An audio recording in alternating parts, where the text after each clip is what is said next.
Kita harus pisahkan dulu antara kewajiban dan kebutuhan.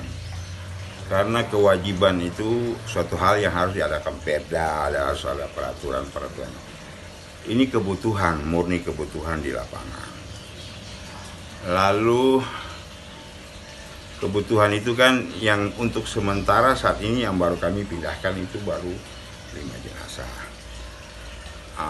Itu kebutuhan yang kami butuhkan di lapangan itu ada tenaga kesehatan meliputi 10 orang.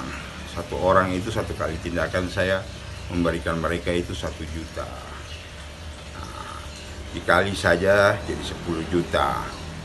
Belum lagi kebutuhan APD dan yang lain-lain semuanya itu.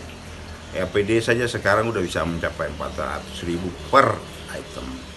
Jadi kalau dikali 10 saja sudah 4 juta.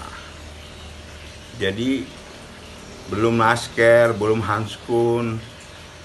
Jadi banyak hal kebutuhan. Belum mereka punya makan, ambulans, proses kepindahannya, transportasinya, itu semua termasuk dalam itu semua. Jadi tidak ada, bukan suatu kewajiban karena itu satu kebutuhan di lapangan.